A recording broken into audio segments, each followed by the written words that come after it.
Amanda America Dixon Tumba was born into slavery on November 20, 1849, on the Dixon Plantation in Hancock County, Georgia. Her mother, Julia Frances Lewis, was a domestic slave.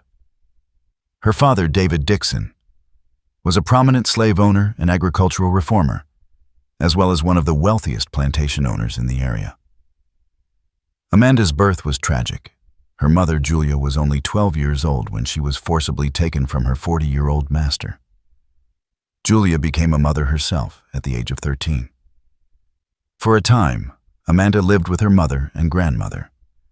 But as soon as she was no longer dependent on her mother's milk, she was taken from her mother. Welcome to Project 360. Official. Today, we'll explore the tragic yet fascinating story of an extraordinary woman. Dixon and his family decided that Amanda would be raised by her white grandmother, Elizabeth Shawless Dixon. Although legally a slave from birth, Amanda's father made sure she was well educated. She was taught to read, write, and play the piano. Over the years, Lewis Dixon developed innovative and successful farming techniques. This made him well known in the area and much wealthier. By 1861, he was nicknamed the Prince of Georgia Farmers. It is believed that much of the prosperity of the state was due to him. One thing he is best remembered for is teaching farmers that violence was not necessary to profit from slave labor. Dixon treated his daughter Amanda very well, showering her with love and affection. When Julia was able to see her daughter, she also showered her with love. Dixon, however, treated his daughter's mother quite poorly. Julia Frances was owned by Dixon and worked as his housekeeper. She worked long, hard hours and was under Dixon's complete control. Despite Amanda's legal status as a slave, she was treated relatively well due to her father's social status. She was quite privileged. For example, she was taught the social customs of her wealthy white family, how to behave, how to dress, and in general, how to be and act like a lady. All of this was hoped to allow her to become a lady in society. Furthermore, Amanda's father taught her practical knowledge, such as how to do business. This information allowed her to be financially well off, meaning she could maintain and protect her property if necessary. Growing up, Amanda developed a special relationship with her grandmother, Elizabeth. She would spend many hours in her grandmother's room, enjoying her company. But sadly, she died in 1864. Amanda was 15 years old at the time. Although they had a special relationship, legally, Amanda's grandmother, Elizabeth, was technically her owner. It is likely that if Elizabeth could have, she would have freed her. But in Georgia, the law prohibited the independent emancipation of slaves, meaning that even if slave owners wanted to, they could not change their status from slave to free. For this reason, it was not until slavery was abolished in 1865 that Amanda was freed. When Amanda was 16, she left her father's plantation to marry her white first cousin, Charles U. Banks. Together, they lived on a small plantation in Floyd County, Georgia, near the city of Rome. Although the couple wanted to marry, they could not do so legally in Georgia because of certain laws at the time that prohibited interracial marriage. It is unknown whether they married in another state where these laws did not exist, as there is no evidence of a legal marriage ever taking place. Her partner, Charles, had recently returned from fighting in the Civil War, serving in the Union Army. Soon after Amanda moved in with Charles, they had a son named Julian Henry, and in 1870 she gave birth to Charles Green. Both became part of Georgia's upper class, marrying women from prominent families. Unfortunately, Amanda was continually unhappy in the relationship, and so, in 1870, shortly after the birth of her second son, she left Charles and returned to live on the Dixon plantation. Charles Eubanks later died on July 31, 1873. When Amanda was 27, she left home again to attend the Normal School of Atlanta University. She studied there for 2 years, from 1876 to 1878. She then returned home to the plantation, On February 18, 1885, Amanda's father, David Dixon, died suddenly. This was a big deal for his relatives, as it was unclear how his will would be divided, and of course, everyone wanted their share.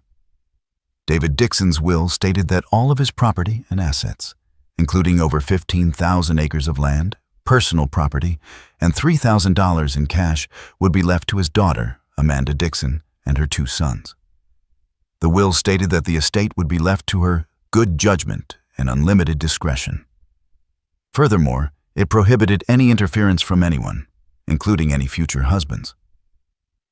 Despite Dixon's final wishes that no one contest his will, a total of 79 relatives filed lawsuits, bringing the David Dixon will case to court.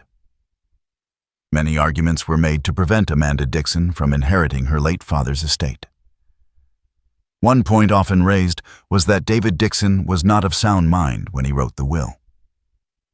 Other family members claimed that he was unduly influenced by Amanda America and Julia Dixon.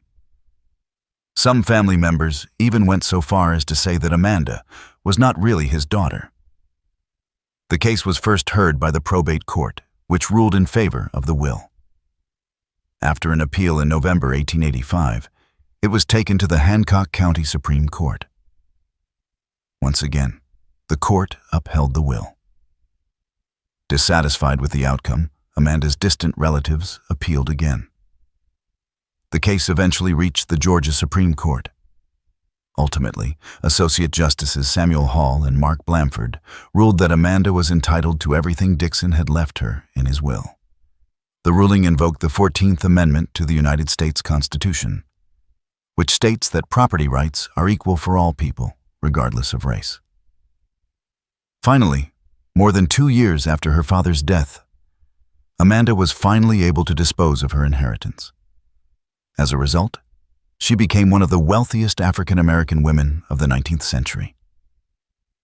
Due to legal disputes with her family, Amanda felt so pressured and dissatisfied that she left her family's plantation. On July 15, 1886, she settled in Augusta, Georgia, a city she was familiar with. There, Amanda purchased a large, 7-bedroom red brick house in one of the city's best neighborhoods.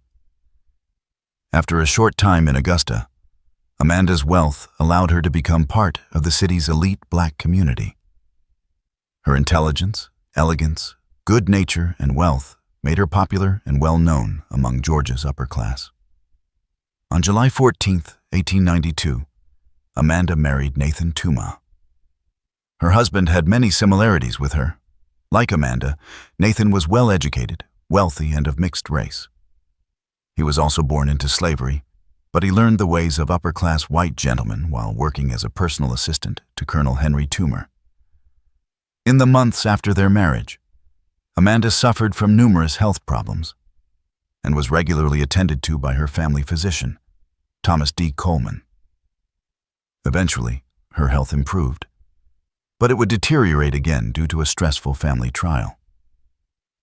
In 1893, her youngest son, Charles Green Dixon, 23, a married man, became infatuated with his half-sister, Mamie Tumba, who was only 14. To protect the little girl, Amanda and Nathan Tumba decided to send Mamie to a convent school in Baltimore, Maryland. However, this did not deter Charles. With the help of 3 accomplices, 2 of whom were his brothers-in-law, they plotted to kidnap little Mamie Tumba. Fortunately, their plan failed, and as a result, everyone involved except Charles Dixon was prosecuted for conspiracy to kidnap the little girl. After about a month in Baltimore, the ordeal was over, so Nathan and Amanda returned home to Augusta. Sadly, they were discriminated against when they were denied first-class seats on a Pullman car because of this. They had to change their travel plans. The resulting trip home was very uncomfortable. The travel conditions were not ideal, and the extremely hot temperatures caused Amanda's health to deteriorate once again. The couple finally arrived home on June 9, 1893. Upon arrival, Amanda was examined by a doctor and diagnosed with neurasthenia or nervous exhaustion. Symptoms included unexplained chronic fatigue, insomnia, back pain, anxiety, depression, and headaches, among others. Unfortunately, Just 2 days later, Amanda America Dixon Tumba died on June 11, 1893, due to complications from the illness. She was only 43 years old and had only been married to Nathan Truman for about a year. Amanda's funeral was held at Trinity Methodist Church. She was buried in her wedding dress at Cedar Grove Cemetery in Richmond County, Georgia. Amanda did not leave a will, so after her death, a legal battle took place over control of her estate. It was eventually settled out of court with her mother, husband, and sons reaching an amicable agreement. Thanks everyone for watching this video about Amanda America Dixon. I hope you enjoyed it. If you did, leave me a like and a comment down below. And if you're new, why not subscribe to the Project 360 official channel? If you have any suggestions, please leave a comment or send me an email, which is found in the description. Anyway, I'll see you all on the next Forgotten Life. Thanks.